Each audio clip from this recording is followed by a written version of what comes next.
예, 오늘 마태복음 6장 10절 우리 산상수훈 한 절 한 절 성경 정독 우리 하고 있습니다.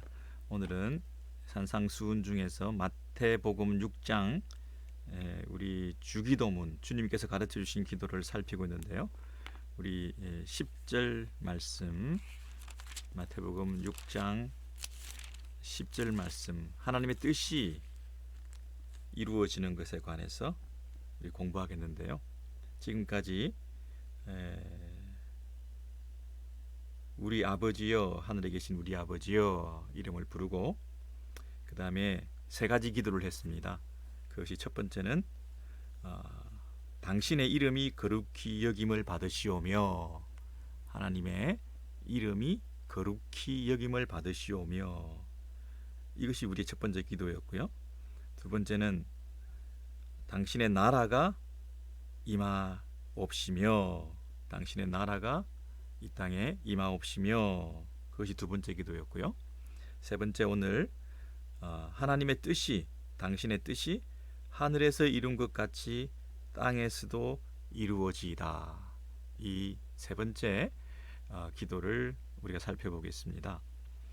여러분, 우리가 기도할 때 제일 우리의 관심사를 쏟아내 놓게 된다는 거잖아요.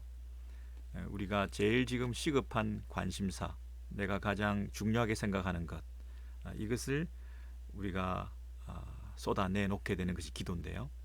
우리의 최고의 관심은 하나님의 이름, 하나님의 나라, 하나님의 뜻, 이것이라고 말했습니다. 그런데 그 하나님 당신의 그 이름과 나라와 뜻이 우리의 관심사가 되기 위해서는 제일 먼저 하나님을 부르는 것, 기도의 대상이신 우리 하나님을 어떻게 호칭하느냐, 어떻게 기도를 시작하느냐, 이것이 결정적으로 중요한 역할을 한다 그랬습니다.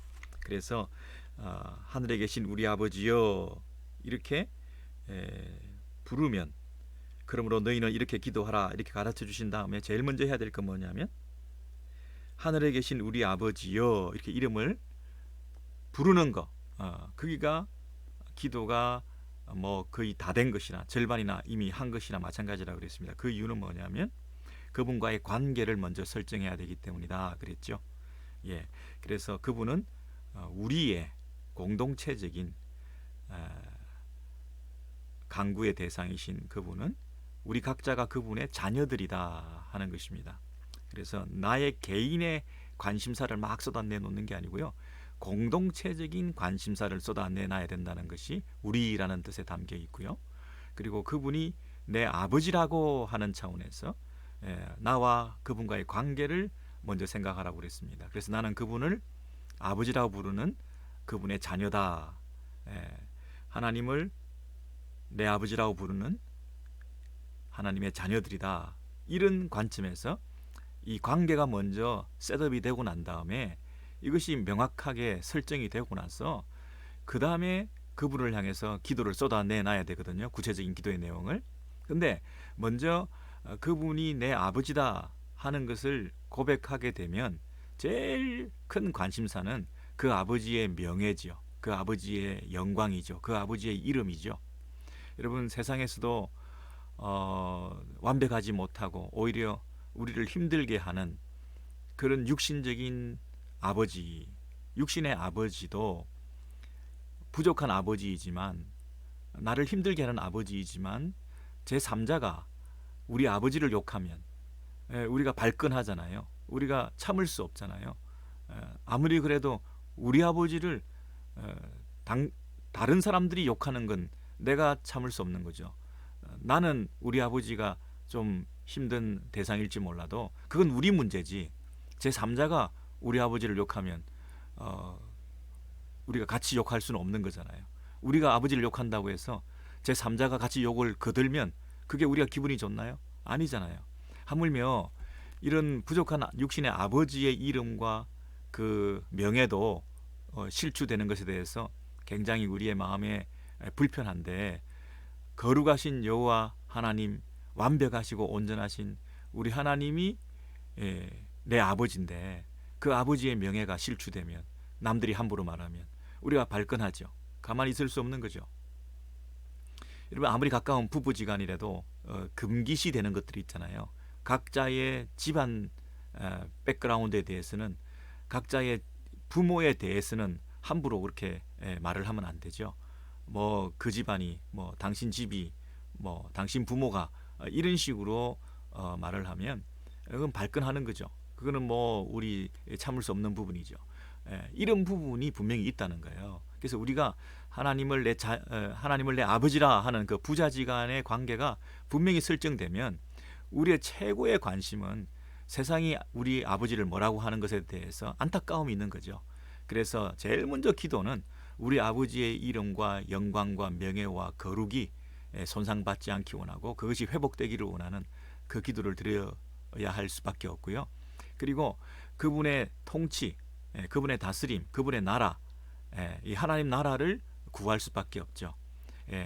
그 아버지의 그 다스림과 아버지의 그 통치가 이 땅에 구현되지 못하는 것에 대한 안타까움을 가지고 하나님 아버지의 그 명예가 높임을 받을 뿐 아니라 그분의 완벽하고 온전한 그 통치가 이 땅에 실현될 수 있도록, 그 나라가 이 땅에 실현될 수 있도록 우리가 구할 수밖에 없고요. 그리고 세 번째는 그 하나님의 의도가, 하나님의 목적이, 하나님의 뜻이, 이 뜻이라는 것은 경륜, 그분의 계획, 그분의 목적, 뭐 이런 식으로 받아들이면 좋겠어요. 그 하나님께서 가지고 계시는 계획, 역사 경륜, 하나님의 목적, 우리를 이 땅에 두신 목적, 이 세상을 경영하시는 목적, 그런 하나님의 그 의도, 그것들이 잘 드러나고 그 계획이 성취되고 그 계획이 하나님의 의도대로 잘 실현되어서 이 땅에 그 하나님께서 디자인하신 그 원래의 꿈이 이루어지기를 바라는 그 기도가 우리의 기도가 될 수밖에 없는 거죠. 물론 하나님의 이름의 영광, 하나님의 나라의 온전한 통치, 하나님의 뜻의 온전한 그 실현, 이런 것이 다 연결되어 있는 것이죠. 그래서 이 첫 번째 세 가지 그 기도는 서로 연결되어서 우리가 늘 마음에 두시면서 뭐라고요? 하나님의 이름, 하나님의 통치, 하나님의 나라, 하나님의 뜻, 하나님의 계획, 하나님의 목적, 이런 것들이 이 땅에 실현되기를 원합니다 하는 것이 우리의 기도의 최고의 관심사라는 것입니다. 그렇지 않으면, 이 처음 시작을 그렇게 분명하게 해놓지 않으면 우리의 기도가 또 막연한 절대자를 향해서 내 소원을 빌고 있게 된단 말이죠. 무슨 말인지 이해되시죠? 흔히 우리가 기도할 때 실패하게 되는 것은 이방인들의 기도처럼, 세상적인 기도처럼 그렇게 내가 가지고 있는 필요를 먼저 쏟아내 놓음으로써 그 분과의 관계를 우리가 자꾸만 놓쳐버리면, 우리 구하기 전에 우리 구할 것을, 우리의 필요를 다 아시는 그분께 자꾸만 지성이면 감천이라는 식으로 정성을 들여서 말을 많이 하여야 들으실 줄로 아는 그런 하나님으로 오해함으로 기도가 처음부터 단추를 잘못 꿰게 되는 거 아니겠습니까? 그래서 어떤 분들은 기도를 하는데 초월적 명상으로 들어간다든지, 마음 수련을 한다든지, 자기의 그 내면의 평화를 위해서 기도한다든지, 깊은 묵상으로만 들어간다든지 하는 그런 기도를 한다든지, 아니면 막 말을 많이 하는 기도 있죠. 막 쏟아내놓는 자기 필요를 강구하는 그런 상대가 누구인지, 그분과 어떤 관계인지, 그분이 나에 대해서 어떻게 계획을 가지고 계시는지, 어떤 의도로 나를 이 땅에 두셨는지, 뭐 이런 거는 생각도 하지 않고 지금 당장 나의 필요를 막 쏟아내놓고 말을 많이 하는 기도를 하거나, 말을 아예 안 하면서 묵상에, 명상에 들어가거나, 이런 식의 기도를 하는 것은 막연한 절대자와 이 인격적인 관계를 가지지 못한 그런 기도를 우리가 하고 있는 것입니다. 그래서 하늘에 계신 우리 아버지여 하고 먼저 부르게 되면 두말할 것도 없이 먼저 아버지의 명예를 먼저 생각하게 된다는 거죠. 내 아버지의 그 뜻과 의도를 따라 내가 살아야 되겠다는, 그리고 그 아버지의 통치를 받고 그 다스림 안에 내가 들어가서 순종하는 것이 나의 살 길이라는 것을 먼저 고백하게 되니까 그렇지 못한 나를 비추어 보면서 이 세상을 바라보면서 이 기도를 먼저 드리게 되죠. 여러분, 그 하늘에 계신 우리 아버지여 그 호칭 속에 하늘에 계신 이 부분을 먼저 우리가 기도하게 되면 이것이 어떤 영향을 미치는가 보세요.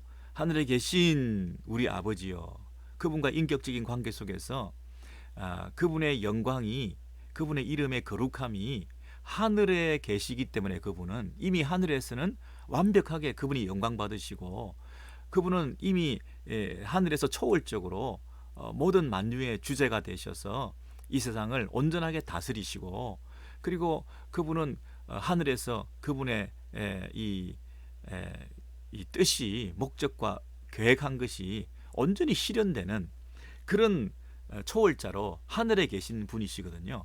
그럼 그 말은 이 땅에 있는 우리가 하늘에 계신 우리 아버지여라고 기도하라고 하는 것은 이 땅은 그렇지 못하다는 것을 전제하는 것이거든요. 이해가 되십니까? 하늘에 계신 우리 아버지여 이렇게 부르면서 이미 우리는 이 땅에서 이 땅에서 탄식할 수밖에 없는 부분들이 있죠. 하늘에서 그 하나님 아버지께서 영광과 그 거룩에 이미 들어가신 분이신데, 하나님은 우리가 우리가 하나님을 거룩히 여기기 때문에 그분이 거룩하게 되는 게 아니잖아요. 이미 그분은 거룩하신 분이잖아요. 이미 하나님의 영광은 이미 그 영광스러움이라고 하는 것은 우리가 말로 다 할 수 없는 영광 가운데 계신 분이시잖아요. 이미 그분은 왕이시잖아요. 이미 하나님의 통치는 완전한 통치가 이루어지신 분이고 완전한 통치를 행하시는 분이시잖아요. 근데 우리가 안타까운 것은 그분의 다스림과 통치가, 그분의 나라가 온전히 실현되지 못하는 것에서 이 땅에서 그것을 간구하고 기대하고 바라고 기도하는 거 아니겠어요? 이미 그분은 왕이시고요. 이미 그분은 거룩하신 분이시고요. 이미 그분은 뜻이, 그분의 목적과 계획은 이미 완전하신 분이세요. 근데 그 하나님의 뜻이 완벽하지 않아서 완벽하게 되기를 구하는 것이 아니라 이미 그분의 뜻은 완벽하고 온전한 것인데 그 하나님의 뜻이 이루어지기를 원하는 것이잖아요. 그런 면에서 이 10절에 뜻이 하늘에서 이룬 것 같이 땅에서도 이루어지다, 이렇게 마치 조건처럼 달려있는 것이 여러분 이해가 되실 것이에요. 하늘에서 이룬 것 같이, 그 말이 이미 하나님의 뜻은, 하나님의 목적과 계획은 하늘에서 온전히 실현되고 온전히 이루어지고 있고 이미 온전하고, 그런데 이 땅은 그렇지 못하다는 것을 얘기하기 위해서 하늘에서 이룬 것 같이 땅에서도 이루어지다 그랬잖아요. 이것이 그 위에도 마찬가지입니다. 하나님의 이름이 거룩히 여김을 받으시오며, 이 말은 하늘에서 하나님의 이름이 이미 거룩하신 분이신데, 이미 그 영광은 말로 다 할 수 없는 영광 속에 계시는 분이신데 그 영광이 이 땅에 드러나기를 원한다. 그리고 나라가 임하오시며, 이미 하나님 나라는 완전한 건데 이미 하늘에서 하나님께서 통치는 완벽하게 실현되었는데 그 하나님의 통치가 이 땅에서도 실현되기를 원한다. 그게 나라가 임하오시며 이렇게 기도한 거잖아요. 그러니까 갑자기 뜻이 하늘에서 이룬 것 같이 땅에서도 이루어지다, 이 뜻과 관련돼서만 하늘과 땅이 연결된 게 아니라 그 위에 그 당신의 이름이, 그리고 당신의 나라가 하는 것도 다 하늘에서 이룬 것 같이 땅에서도 이루어지는, 그것을 연결해서 생각하셔야 된다는 거죠. 자, 그렇다면 우리가 하늘과 땅의 관계를 잘 알아야 이 부분을 설명할 수 있겠죠. 우리 예수 믿는 사람들은 이 세상 사람들하고 다르게, 현세주의자들과는 다르게 이 땅에서 살아가고 있지만 우리는 하늘과의 관련성을 가지고 있잖아요. 이 초월계와 이 현상계를 서로 연결시켜서 우리는 마치 이 땅에 살면서도 현실에 우리가 발딛고 살면서도 우리는 초월과의 관계를 가지고 있는 자들이잖아요. 분명히 이 땅만 있는 게 아니라 하늘이라는 영역도 우리가 있다는 것을 믿잖아요. 왜냐하면 성경에서 그렇게 말하니까. 예, 하늘이라고 하는 그 장소적인 면에서의 그 영역이라고 하는 것이 하나님이 계시는 그 영역이라는 것이 분명히 있다고 말씀하고 계시잖아요. 하늘에서 이룬 것 같이 그랬으니까요. 그래서 이 영적인 세계가 이 지상에 있는 이 현상계를 어떻게 관련성을 가지고 있는가 하는 것을 우리 예수 믿는 사람들은 이걸 분명히 인식해야 됩니다. 흐리멍텅하게 생각하시면 안 되고요. 뭐 눈에 보이지 않는 하늘의 영역은 없다. 그런 게 어딨냐? 이렇게 말씀하시면 안 되고요. 또는 그 뭐 미신적인 그런 뭐 전설의 고향에 나오는 이런 귀신들의 어떤 움직임과 활동에 대해서 너무 심취한다든지 왜곡되어서 그것을 이해한다든지 하면 안 되고요. 분명히 성경에서 말하는 하늘과 땅의 이 관계를 우리가 잘 이해하셔야 이런 부분들이 잘 풀리게 되겠죠. 단순한 이 스카이 하늘에 있는 어떤 그 기상학적인 이런 면에서 구름이 있는 이런 게 아니고요. 헤븐 영적인 영역에서 하늘이라고 하는 영역이 분명히 있다는 것을 우리가 성경을 통해서 확인할 수 있는데요. 먼저 예수님께서 이 부분에서 예수님의 버전으로는 어떻게 말하고 계시는지 한번 살펴보면 좋겠습니다. 요한복음 6장을 여러분 급히 한번 찾아보시면 좋겠네요. 요한복음 6장 38절부터 제가 읽어드리겠습니다. 요한복음 6장 153면인데요. 여러분 성경 찾으셔야 될 것 같은데요.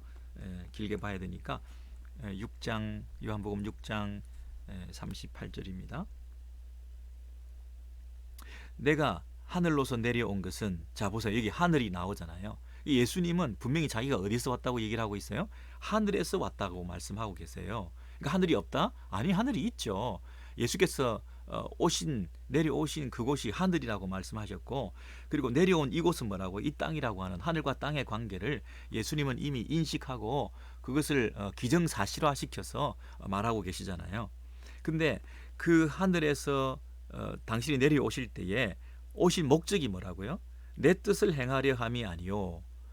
예수님 자신의 뜻을 행하려 함이 아니요. 39절에 나를 보내신 이의 뜻을 행하려 함이니라 그랬죠. 이 땅에 오신 것은 하나님 아버지께서, 성부 아버지께서 성자 예수 그리스도를 이 땅에 보내셨는데, 그 보내신 분의 뜻은 뭐라고요? 나를 보내신 이의 뜻은 내게 주신 자 중에 내가 하나도 잃어버리지 아니하고 마지막 날에 다시 살리는 이것이니라. 하나도 잃어버리지 아니하고, 이 말은 뭐예요? 다 구원하고 이 말이죠. 근데 내게 주신 자 중에 그랬어요. 그러니까 모든 인류를 보편적 구원을 말하는 것이 아니라 예수 안에서 택함 받은 하나님의 자녀들이 있다는 것을 이렇게 말하고 있어요. 그래서 예수 그리스도를 통하여 믿음을 회복하고 또 하나님을 아버지라고 부르는 이 백성들을 불러 모아서 하나도 잃어버리지 않고 그들을 추수하기 위해서 마지막 날에 다시 살리는, 그래서 40절 보세요. 내 아버지의 뜻은, 그 보내신 분이 누구라고 말하고 있습니까? 아버지라고 그랬어요. 예수께서 아버지라고 부르는 그분, 그 하나님 아버지가 예수를 이 땅에 보내신 뜻은 그 아들을 보고, 예수 그리스도를 보고 믿는 자마다 영생을 얻는 이것이니, 여러분 그러면 이 땅에서 영생을 얻는 비결, 구원받는 방법은 여러 가지가 있겠어요? 없습니다. 한 가지밖에 없습니다.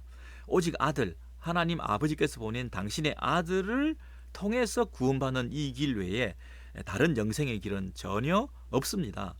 그래서 영생을 얻는 이것이니 마지막 날에 내가 이를 다시 살리리라 하시니라. 이 구원사역을 이 땅에 오셔서 이루시고 그 구원사역을 마지막에 완성하시는 그분이 예수 그리스도라는 거죠. 예수 그리스도는 이 땅에 한번 오셔서 우리를 구원하고 떠나버리신 분이 아니라 여전히 그 구원사역을 완성시키시기 위해서 일하고 계시고 마지막에 다시 오셔서 그 일들을 행하실 것이라고 분명히 말씀하셨죠. 네, 1절 자기가 하늘로서 내려온 떡이라 하심으로 유대인들이 예수께 대하여 수군거려 가로되 이는 요셉의 아들 예수가 아니냐 그 부모를 우리가 아는데 자기가 지금 어찌하여 하늘로서 내려왔다 하느냐. 그렇죠. 예수께서 하늘로서부터 왔다. 육신적인 몸을 입고 한 집안의 아들 요셉의 아들인 예수를 우리가 아는데 내가 그 부모와 출신과 배경을 다 아는데 갑자기 자기가 하늘에서 내려왔다는 게 말되냐. 그렇게 말했죠. 여기 성육신의 놀라운 비결이 있죠. 하나님의 아들이신 그분이 이 땅에 인간의 몸을 입고 오셨다는 것이죠. 네, 인간의 몸을 입고 오셔야 우리의 온전한 구원의 길을 인간이셔야 우리의 구원자가 되실 수 있는 거잖아요. 그분이 우리의 하나님이시면서도 또한 인간의 몸을 입고 오셔야 우리 인간의 구원자가 되실 수 있기 때문에 그분의 그 성육신 사건을 통해서 그분이 이 땅에 오신 것입니다. 하늘로서 내려오셨는데 그분은 사람으로 이 땅에 오셨습니다. 하나님의 아들이신 그분이 사람의 아들로 오셔서 이 사람의 아들들을 구원하시고 사람들과 똑같이 되셔서 이 사람들을 구원하시고 그리고 이 구원을 이루신 다음에 다시 하늘로 올라가셔서 하나님의 아들이셨음을 온전히 세상 가운데 만방에 드러내시는 것이죠. 과연 하나님의 아들이다 이렇게 인정받으시는 거죠. 하나님의 아들이 아닌 분이 나중에 하나님의 아들이 되신 게 아니라 원래 하나님의 아들이셨는데 그분의 십자가와 부활 사역을 통해서 과연 하나님의 아들로 분명히 나타내시게 되신 거죠. 만천하에 데몬스트레이션 하신 것이죠. 과연 하나님의 아들이시구나. 네. 그래서 44절을 같이 읽겠습니다. 44절 나를 보내신 아버지께서 이끌지 아니하면 끌어당기지 아니하면 이 말이죠. 나를 보내신 아버지께서 하나님 아버지께서 예수를 보내셨고 그리고 그 예수를 믿고 구원과 영생을 얻게 되는데 그 모든 과정 속에 하나님 아버지께서 역사하신다는 거죠. 끌어들이신다는 거죠. 보이지 않는 힘으로 당신의 백성을 불러 모으시는 그 일을 하나님 아버지께서 주권적으로 하신다는 것이죠. 그래서 아무라도 내게 올 수 없다. 하나님 아버지께서 끌어당기지 아니하시면 예수께로 와서 예수를 믿게끔 한 것도 다 하나님 아버지께서 주신 은혜로 가능한 일이라는 거죠. 예, 그래서 내게 올 수 없으니 오는 그를 내가 마지막 날에 다시 살리리라. 자, 여기서 분명히 예수께서 어떤 개념을 분명히 하고 있습니까? 하늘과 땅의 개념을 분명히 하고 있고요. 그리고 하늘과 땅을 연결시키는 하늘에서 이루어진 그 하나님의 온전한 뜻이 이 땅에서도 이루어지기 위해서 하나님의 뜻은 뭐라고 했습니까? 하나님의 아들을 보내어서 하나님의 아들을 통해서 구원을 받게 되는 하나라도 빠지지 않고 하나라도 잃어버리지 않고 다 살리는 이 일을 하게 하기 위해서 이 땅에 당신의 아들을 보내셨다는 거죠. 근데 누구의 아들을 보내세요? 사람의 아들로 보내셨다는 거죠. 이게 하나님의 디자인이죠. 하나님의 플랜이라니까요. 하나님의 역사 경륜입니다. 하늘과 땅을 하나 되게 하시기 위한 그래서 하나님께서 가지신 원래 그 그림을 마지막 퍼즐을 채워서 온전한 그림으로 만들기 위해서 우리로 하여금 기도하라고 하시는데 그게 뭐냐면 하늘에서 이룬 것 같이 하나님의 뜻이 이 땅에서도 이루어지기를 원한다. 근데 그 뜻이 뭐라고요? 하나님께서 이 땅을 구원하시는 그 방법은 예수 그리스도를 보내셔서 당신의 아들을 보내셔서 그 당신의 아들을 통해서 구원을 받는 이 일에 하나님께서 일하고 계시는 거죠. 그 뜻을 가지고 하나님의 그 뜻을 가지고 이 땅에 당신의 아들을 보내셨거든요. 그러면 하나님의 그 큰 뜻은 뭔가요? 이 땅에 있는 하나님의 백성들을 구원하시는 것이죠. 야, 그러면 우리가 정말 하나님의 뜻을 순종하기 원합니다. 하나님 뜻대로 살기 원합니다. 할 때 전체적인 큰 그림을 가지고 볼 때 우리가 하나님의 뜻대로 살기를 원합니다. 할 때 그 뜻은 뭔가요? 첫째는 내가 예수 믿는 거예요. 내가 예수를 잘 믿는 거예요. 내가 하나님이 이 땅에 보내신 유일한 구원자 예수 그리스도만을 나의 구원의 원리로 방법으로 조건으로 충분하게 생각하는 거예요.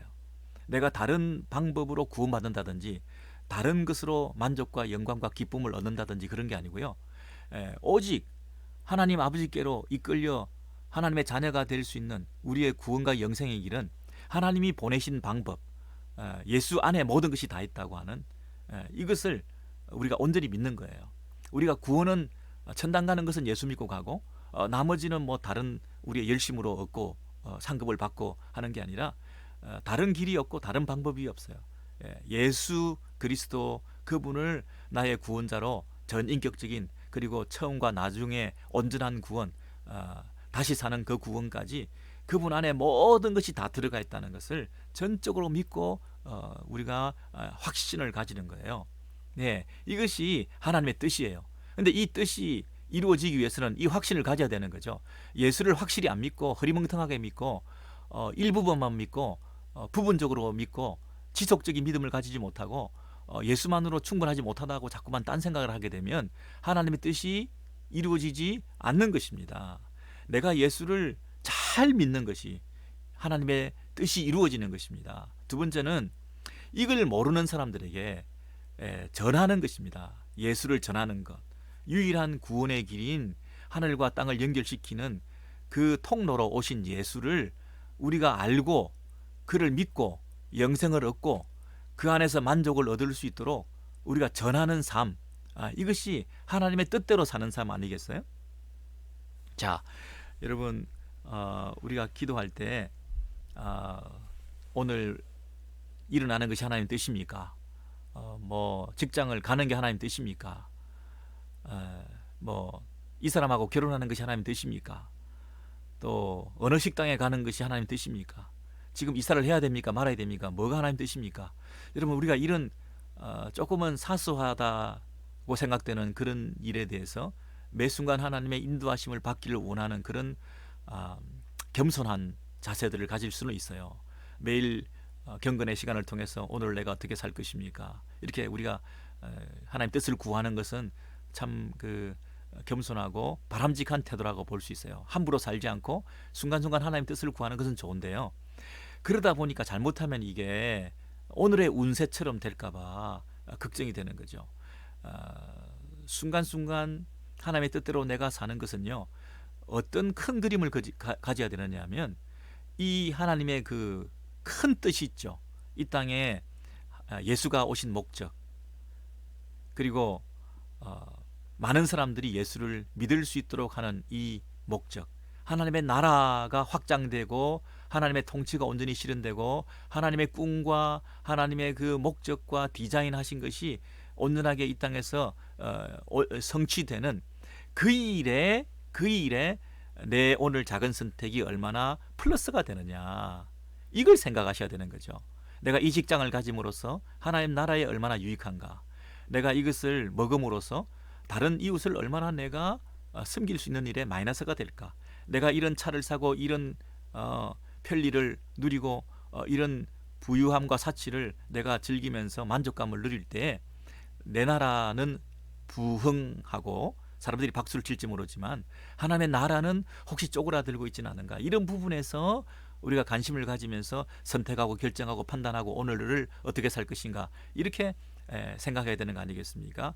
그러니까 이 하나님의 뜻이라고 하는 그 큰 그림을 우리가 예수께서 이 땅에 오셔서 아버지의 뜻을 따라 자신이 어떻게 살았던가 하는 것을 우리가 생각해 보면 우리도 그 예수의 삶을 따라가는 삶이 아버지의 뜻을 따라 살아가는 삶의 좋은 모델이잖아요.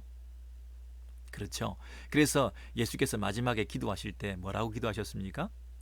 내 뜻대로 마옵시고 아버지의 뜻대로 하옵소서 그랬잖아요. 근데 그 아버지의 뜻대로 하옵소서라는 얘기는 뭐죠? 아버지가 애초에 계획하신 대로, 이 말이죠. 아버지의 목적대로, 아버지의 역사 경륜대로, 아버지가 나를 이 땅에 보내신 그 애초의 그 목적대로, 이 말이죠. 내가 이 땅에서 살다 보니까 여러 가지 필요가 있습니다. 내 감정의 상태도 굴곡이 많습니다. 또 내가 이 땅에 살다 보니까 관계들이 생겨서 그들을 함부로 두고 떠날 수도 없는 이런 안타까움이 있고 개인적인 정도 많이 들었습니다. 이 땅에 살아가는 그 넓은 길도 있고요. 굳이 좁은 길을 가지 않아도요. 많은 사람들이 모이는 곳에서 환영받고 인기를 얻고 이 땅에서 영광을 누리면서 내가 하나님 아버지의 영광을 위해서 살았습니다라고도 할 수 있는 그런 어떤 길도 있어 보입니다. 타협점도 보입니다. 중간지대의 회색지대에 살면서도 왔다 갔다 하면서도 얼마든지 하나님의 자녀답게 사는 것처럼 연기할 수도 있겠습니다. 내가 사역을 하고 목회를 하고 신학을 하면서도 넓은 길이 있는 것을 알았습니다. 예, 내가 목회에 성공할 수 있는 길도 알겠습니다. 사람들을 많이 불러 모으는 길도 알겠습니다. 사람들로 박수 받으면서 유명해지면서 매스컴을 타면서 그렇게 인기를 구가하면서 이렇게 효과적으로 복음을 전하는 길도 있다는 것을 알겠습니다. 그게 다 나쁘다는 건 아니지만 자칫 좁은 길을 가는 데 있어서 방해되는, 자기 영광을 추구하는 이런 아주 미묘한 이런 어떤 그 잘못도 타협하면서 걸어갈 수 있는 위험의 소지가 너무너무 많이 있습니다. 아차하면 우리가 지뢰를 밟을 수 있는 이런 아픔을 우리가 초래할 수 있는, 그래서 마지막 날에 주여 주여 내가 주의 이름으로 온갖 일을 다하고 온갖 사역을 다하고 온갖 기적을 다 행하고 온갖 구제를 다했다고 말을 할지 몰라도 예수께서 내가 도무지 너를 모른다 이렇게 말씀하실까봐 정말 두려움을 가지고 다시 한번 자기를 부인하는 삶을 살아야 되지 않겠습니까? 예수께서 자기를 온전히 부인했을 때 내 뜻대로 마옵시고 아버지의 뜻대로 하옵소서 그렇게 기도했던 것처럼 우리가 그런 기도를 하는 매일의 삶이 돼야 되는 거죠. 순교자적인 결단이 매일 요구되는 것이 우리 신자들의 삶입니다. 옛날처럼 몸을 바치는 피를 흘리는 그런 순교는 없다 할지라도 이 화려하고 편리한 이 현대 문명이 발달한 시대에서 매 순간 순교자적인 결단이 필요하다. 무엇을 추구할 것인가? 자기를 희생하고 자기를 부인하면서 내 뜻대로 마옵시고, 여러분 내 안에 가득한 내 뜻이라는 게 있잖아요. 여러분 우리는 내 인생을 내가 소원하는 대로 살고 싶잖아요. 내가 꿈꾸는 대로 살고 싶잖아요. 내 이름이 사람들로부터 인정받는, 내 이름이 작은 관심만 받지 못해도 우리는 내 이름을 조금이라도 다른 사람에게 옹호하고 나타내 보이려고 호랑이 가죽을 남기고 사람이 이름을 남기기 위해서 우리는 그 이름 남김에 대해서 굉장히 민감하잖아요. 내 통치, 내 나라, 내 영역, 내 지배력, 내 영향력 이런 부분에서 굉장히 민감하잖아요. 그것이 좌절되거나 침해당했을 때 굉장히 자존심도 상하고 기분 나쁘잖아요. 내 뜻이, 내 계획이, 내 인생의 목적이 2021년, 2020년 내가 의도했던 그 목적과 계획이 좌절되고 무시당하고 함부로 취급당할 때에 내가 기분이 언짢을 수 있잖아요. 네, 화들짝할 수 있잖아요. 여러분 이런 어떤 그 소아병적인 영웅심리로 이런 부분에서 자기를 드러내려고 하는 이런 아주 유치한 발상을 하면서 우리가 신앙생활을 할 수 있잖아요. 교회 안에서도 우리가 이런 자기 영광을 추구하는 그런 삶을 은근히 살아갈 수가 있잖아요. 우리가 주의 일을 한다고 하면서도 자기 이름을 드러내려고 하고 주의 일을 하면서 부를 얻으려고 하는 사람들도 있고 명예를 얻으려고 하는 사람들도 있잖아요. 이 미묘한 이런 시험거리들을 우리가 가지고 있지 않습니까? 베드로가 주께서 십자가에 달려 죽으신다고 하니까 그렇게 하지 말라라고 할 때 예수께서 사단아 물러가라 하셨던 것처럼 이 내 뜻대로, 내 목적대로, 내 인생의 어떤 그 추구 방향대로 이것을 끌고 가려고 하는, 예수도 함부로 내 마음대로 조종하려고 하는, 하나님도 내 목적 달성을 위해서 이용하려고 하는, 하나님의 힘을 빌어서 내 목적을 실현하고 내 뜻을 이루는 데에 관심이 있는 이런 신앙생활을 할 수 있잖아요. 그러나 예수께서는 어떻게 하셨습니까? 자기가 하나님 아버지께서 자기를 보내신 그 뜻, 그 뜻을 이루기 위해서 마지막에 순간순간 그 위험과 또는 그 유혹에 직면했을 때 내 뜻대로 마옵시고 아버지의 뜻대로 하옵소서 하며 자기를 온전히 부인하고 죽기까지 복종하시며 인생들을 살리고 구원하는 그 일에 자기의 인생을 거시고 목숨을 바치셨던 그것이 하나님의 뜻이 이루어지기를 원하는 거거든요. 자, 그러니까 그 하나님의 뜻이라고 하는 부분을 조금 더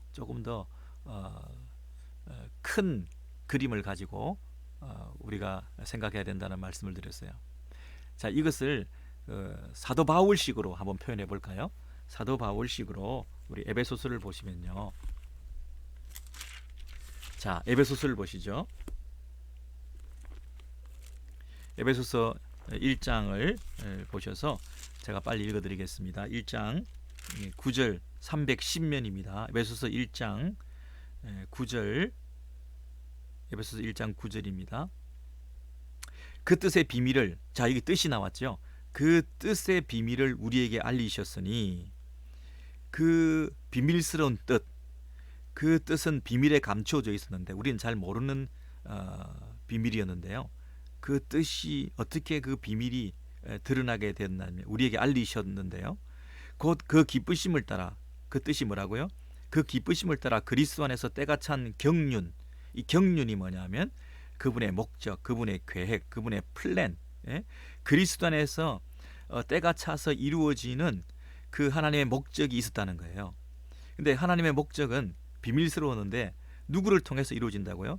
그리스도 안에서 이루어지는 거예요. 그리스도를 통해서 이 역사 가운데서 어느 때가 찰 때에 그 목적이, 경륜이, 그 계획이, 그 비밀이 드러나게 되었다는 거예요. 미리 예정되었던 것이 어느 때가 되어서 그리스도 안에서 그 목적이 온전히 실현될 수 있는 그 뜻이 이 땅에 알려지게 된, 드러나게 된 일이 있었는데 그게 뭐냐면 10절이에요.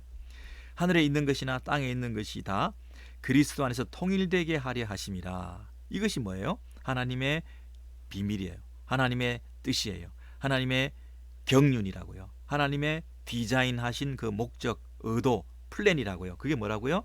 하늘에 있는 것이나 땅에 있는 것이 다 그리스도 안에서 통일되게 하려 하십니다. 어떤 성경을 보면 영어 성경이 이렇게 되어 있습니다.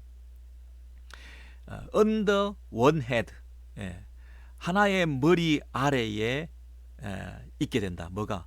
하늘과 땅이 다, 하늘과 땅에 있는 그 모든 것이 다 하나의 머리 아래에 있다. 그것이 머리는 누구 머리겠습니까? 그분의 머리죠. 그리스도의 머리 안에서, 머리 아래에서 하늘과 땅에 있는 모든 것이 통일되게, 하나되게, 일치되게 하시는 것이다. 그 머리 되신 그분의 통치 아래에 모두가 들어가는 것을 말하는 거죠. 이게 뭡니까? 하늘과 땅이 통일되는 거죠. 예. 근데 그 하늘과 땅이 통일되는 것, 이것을 아까 예수님께서 주기도문식으로 얘기하면 하늘에서 이룬 것 같이 땅에서도 이루어지다. 예, 그 말이죠. 하늘과 땅이 연결되고 예수 안에서 서로 하나 되고, 그리고 하늘에 있는 것이나 땅에 있는 것이 다 구원과 영생의 온전한 자리에 나아갈 수 있도록 예수께서 이 땅을 구원하시기 위해서, 이 땅에 죄로 물들어 있고 오염되어 있는 이 세상을 깨끗게 하시고 맑게 하시고 당신의 피로 흰눈보다 더 희게 이 세상을 만드셔서 그 영광스러운 하늘로 통일되게 하시는 그 작업을 이 땅에 오셔서 그분이 하셨다는 거 아닙니까? 그래서 하나님이 원래 의도하신 뜻이 뭐라고요? 예수를 보내는 거였죠. 그리고 사도 바울식으로 얘기하면 하늘과 땅을 예수 안에서 통일되게 하려는 하나님의 그 꿈을 지금 이루어가고 있는 것이죠. 여러분, 마지막으로요, 요한계시록을 한번 살피고 정리하도록 하겠습니다. 요한계시록, 사도 요한이 요한계시록 버전으로 이 부분을 어떻게 얘기하느냐면요, 12장 7절을 여러분 보시겠습니다.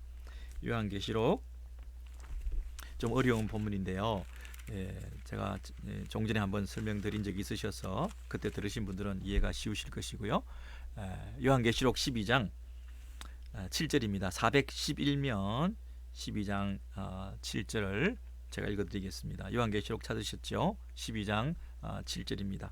하늘에 전쟁이 있으니, 여러분, 요한계시록은 상징이고 환상입니다. 그러니까 여자적으로 문자적으로 해석하시지 말고 여기서 뭘 말씀하시고자 하는가, 무엇을 우리에게 가르쳐 주시고자 하는가를 여러분 살펴보시면 좋겠습니다. 7절입니다. 하늘에 전쟁이 있으니, 전쟁이 뭐가 어디에 있었다고요? 하늘에 전쟁이 있었다고 그랬습니다. 미가엘과 그의 사자들이, 이 천사들이 용으로 더불어, 용이라고 하는 것은 부정적인 의미죠. 용으로 더불어 싸울새 하늘에 그런 전쟁이 벌어졌는데요. 용과 그의 사자들도 싸우나 큰 전쟁이 벌어졌죠. 근데 용과 그의 사자들은 이기지 못하여 8절입니다. 다시 하늘에서 저희의 있을 곳을 얻지 못한지라. 더 이상 그들은 하늘에서 쫓겨나게 됐습니다. 더 이상 하늘에서 용과 용의 그 사자들은 있을 곳을 얻지 못해서 쫓겨나게 되는데, 그것을 9절에서 이렇게 말하죠. 큰 용이 내어 쫓기니 옛뱀 곧 마귀라고도 하고 사단이라고도 하는 온 천하를 꿰는 자라. 땅으로 내어 쫓기니 그의 사자들도 저와 함께 내어 쫓기니라. 여러분, 하늘에서 무슨 일이 있었느냐 하면 큰 전쟁이 벌어졌는데, 이 옛뱀, 마귀라고도 하고 사단이라고도 하고 온 천하를 꿰는 자라고도 하고 용이라고, 큰 용이라고도 하는 이 자가 그의 쫄개들과 함께 어디로? 하늘에서 땅으로 쫓겨나게 됐죠. 쫓겨나게 됐죠. 그러니까 하늘에서는 이제 어떤 일이 생겼습니까? 더 이상 그들과 싸울 일이 없는 거죠. 하늘에서는 10절입니다. 내가 또 들으니 하늘에 큰 음성이 있어 가로되, 하늘에서 큰 음성이 있어 뭐라고 합니까? 이제는 뭡니까? 쫓겨나고 난 다음에, 큰 용이 쫓겨나고 난 다음에 이제 우리 하나님의 구원과 능력과 나라와 그리고 그의 그리스도의 권세가 이루어졌다고 했죠. 온전히 이루어졌다고 그랬죠. 우리 형제들을 참소하던 자, 곧 우리 하나님 앞에서 밤낮 참소하던 자가 쫓겨났고, 또 여러 형제가 어린 양의 피와 자기의 증거하는 말을 인하여 저를 이기었으니 그들은 죽기까지 자기 생명을 아끼지 아니하였다. 죽도록 충성한 성도들과 우리 순교자들을 온전히 그곳에서 그 하나님 뜻대로 순종할 수 있는 온전한 승리를 하늘에서 누리게 되었다는 걸 말하죠. 12절에 그러므로 하늘과 그 가운데 있는 자들은 즐거워하라. 자, 밑줄 치세요. 그러므로 결과는 어떻게 됐습니까? 하늘과 그 가운데 거하는, 그 가운데는 뭐죠? 하늘 가운데 거하는 자들은 즐거워하라. 예, 하늘도 하늘아 즐거워하라. 그리고 하늘에 거하는 자들아 즐거워하라. 그 말입니다. 하늘이라는 영역 자체가 즐거움의 영역이 됐다는 얘기죠.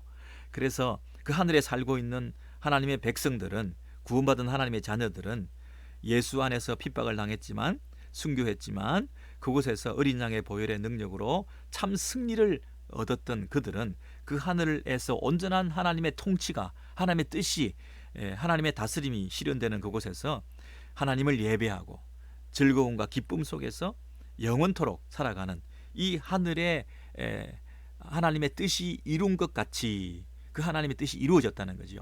거기서는 더 이상 이 천하를 깨는 자, 하나님을 거역하는 세력이 없는 거죠. 더 이상 하나님의 뜻에 반대하는 자들이 없는 거죠. 죄로 오염된 것이 전혀 없는 거룩한 하늘의 그 영광을 회복하게 된 것이죠. 그런데 12절을 보십시오. 12절. 그러나 12절 중반절에 그러나 땅과 바다는 화 있을진저. 이는 왜 이 땅은 이제 문제가 생겼습니까? 마귀가 자기의 때가 얼마 못된 줄을 알므로 크게 분내어 너희에게 내려갔습니다. 하늘에서 쫓겨난 자들이 어디에 갔습니까? 이 땅에 내려왔어요. 그리고 자기의 이 생명이 얼마 남지 않은, 자기의 그 활동 기간이 얼마 남지 않은, 이제 메시아가 와서 이 하늘에서 이룬 그 구원과 영광을 이 땅에서도 통일되게 하려 하는 그 메시아가 이 땅에 오시게 되어서 그 메시아를 통해서 하늘과 땅이 통일되는, 하나님의 뜻이 하늘에서 이룬 것 같이 땅에서도 이루어지는 그 일까지 온 천하가 통일되면 자기들은 설 곳이 없잖아요. 하늘에서 가서도 설 곳이 없고 있을 곳이 없고 땅에서도 설 곳이 없으니 어쨌든 자기가 이 땅에서 내려와서 뭘 해야 돼요? 메시아가 오는 것을 방해하고, 메시아를 믿는 사람들을 못 믿게 하고, 메시아가 오는 그 길을 차단하고, 또 그 메시아를 믿고 있는 성도라고 하는 그 교회의 무리들을 회파하고 갈라지게 만들고 자기들끼리 자중질환을 싸우게 만들고, 이 땅에 마귀는 없다, 사단은 없다, 영적 세계는 없다, 하늘은 없다, 이 땅이 최고다, 이 땅에서 먹고 마시고 즐기고 잘 사는 게 최고다, 이런 물질주의, 황금 만능사상, 과학기술 제일주의, 결과만 좋다고 하는 결과주의, 이런 것들로 사람들을 오도해서 영적 세계는 없다, 하나님 뜻을 따라 살아가는 것은 의미가 없다, 이 땅에서 잘 살고 잘 먹는 게 좋다, 교회 안에서도 구복주의적인 신앙을 자꾸 가지고 들어와서 이 현세적인 신앙으로 빠지게 만들고, 내세는 없다, 하늘은 없다, 이 땅에서 하나님의 뜻대로 사는 것은 아무 의미가 없다, 하나님의 뜻 그런 거 없다, 내 뜻대로 살아, 내 뜻대로 살아, 이렇게 계속 자극하고 우리를 미스를 리딩하고, 그래서 이 땅에서 자기가 살만한 영역을 구축하고, 마귀와 사탄이 이곳에서 살아가는 유일한 생존의 그 수단은 교회를 어지럽히고, 교회가 성장하지 못하게 만들고, 예수 믿지 못하게 만들고, 메시아가 오는 길을 차단하고 하는 이 일을 통해서 자기 생명을 연장시키기 위해서 이 땅에 왔다는 거예요. 마귀가 자기의 때가 얼마 못된 줄을 알므로 이제 크게 분내어 너에게 내려가서 마지막 최종적인 발악을 그들은 이 땅에서 지금 하고 있는 거죠. 13절에 보면 용이 자기가 땅으로 내어 쫓긴 것을 보고 남자를 낳은 여자를 핍박하는지라. 여러분 그 밑에 쭉 보면 이제 교회를 핍박하고 성도를 핍박하는 것에 대해서 계시록에서 쭉 상징적으로 설명하고 있습니다. 자, 그러니까 여기 이 계시록적인 언어로 보면, 사도 요한의 그 버전으로 보면 분명히 하늘이 있었고요. 그 하늘에서 사단 마귀가 쫓겨나게 되어서 전쟁에서 패배함으로 하늘에서 하나님의 뜻이 이룬 것 같이, 그죠? 그게 된 거죠. 근데 이 땅에서도 이 사단이 내려와서 이 세상을 유혹하고 이 세상을 미혹시키고 있는 일들이 지금 오히려 마지막 때에 그가 때가 얼마 남지 않았으니까 마지막 발악을 하고 있는 거 아니겠어요? 그러므로 이 땅에서도 하나님의 뜻이 이루어지기를 원한다. 이 말은 영적 싸움을 이 땅에서도 우리가 수행해야 된다, 이 얘기를 하는 거죠. 하늘에서도 전쟁이 있었던 것처럼 이 땅에서도 우리가 영적 전쟁을 수행해야 된다라는 걸 말하는 거죠. 교회와 성도가 이 영적 싸움을 통해서 사단을 이겨야 된다는 거 아닙니까? 근데 사단이 있다는 것도 안 믿고 그들이 간교하게 마지막 발악을 하고 있다는 그 부분도 인정하지 않고 그냥 흐리멍텅하게 그냥 신앙생활하고 있으면 우리는 사단의 꾀임에 빠져서 천하를 꼬이고 다니는, 천하를 꿰는 이 울부짖는 사자와 같이 삼키자를 찾아다니는 이 사단한테 백전백패할 수밖에 없는 거 아니겠어요? 근데 우리가 이 큰 그림을 가지면 하늘에서 하나님의 뜻이 이루어지고 그 뜻을 이 땅에서 이루기 위해서 하나님께서 누구를 보내셨어요? 메시아를 이 땅에 보내셔서 하나님의 아들을 보내셔서 그 하나님의 아들을 사람의 모양으로 보내셔서 사람과 같이 되셔서 십자가에 죽으시고 사람의 죄를 온전히 짊어지시고 피 흘리심으로 사람의 그 죄를 해결해 주시고 죄값을 갚아 주시고, 그리고 그분이 부활하셔서 살아계셔서 하늘에 오르셔서 우리를 위해서 중보기도 하시고 하나님 우편에서 계속해서 우리의 구원 사역을 이루어 가고 계시잖아요. 그분의 구원 사역은 지상에서만 있었던 게 아니라 천상에서도 당신의 구원 사역은 계속되고 있죠. 예수님은 이 땅에서 지상 사역에서 구원하시고 끝나셔서 구원 사역을 종료하신 게 아니라 그분의 천상에서도 구원 사역을 계속하고 계시는 거죠. 그래서 우리가 이 땅에서 싸울 수 있도록, 이길 수 있도록, 영적 싸움을 우리가 끝까지 잘 감당할 수 있도록 용기 주시고 세임 주시고 예수의 영을 이 땅에 부어주셔서 성령의 능력으로 그 싸움을 싸울 수 있도록, 그리고 뭐가 하나님의 뜻인지 분별할 수 있도록 지혜를 주시고, 그래서 그분의 능력을 의지하고 하나님 뜻이 이 땅에서도 이루어지기를 원합니다. 이렇게 기도하면서 우리가 살 수 있게 해주신 거 아니겠습니까? 이해되시죠, 여러분? 하나님의 뜻이 이 땅에 이루어지기를 원합니다. 뜻이 하늘에서 이룬 것 같이 땅에서도 이루어지이다. 아멘, 아멘. 여러분, 이 기도 우리가 정말 그 깊이를 깨달으시면서, 그리고 우주적인 이 하나님의 구원 사역을, 큰 그림을 우리가 생각하시면서 내가 그 큰 하나님의 경륜과 계획과 목적과 뜻 가운데서 내가 오늘 어떤 결정을 하고 어떤 선택을 하고 어떤 기도를 하면서 내가 믿음으로 나아가야 될지, 여러분 새로운 결단과 각오가 이 연말에 있으시면 좋겠고요. 그리고 이 성탄을 앞두고 그 성육신의 의미, 하나님의 아들이 이 땅에 오신 하나님의 뜻을 이루기 위해서 오셔서 그 뜻을 이루기 위해서 내 뜻대로 마옵시고 아버지의 뜻대로 하옵소서, 그 기도를 오늘 우리도 본받아야 되지 않겠습니까? 여러분 작은 자기 소원과 뜻과 자기 인생 계획과 목적과 이런 데 집착하지 마시고요. 예, 큰 그림 안에서 내 뜻대로 마옵시고 내가 지금 하고 싶은 거 그거 하지 마시고요. 하나님의 뜻대로 하나님이 원하시는 그것을 하실 수 있는 결정이 오늘 기도를 통하여 하나님께 드려졌으면 좋겠습니다. 여러분 수고하셨습니다.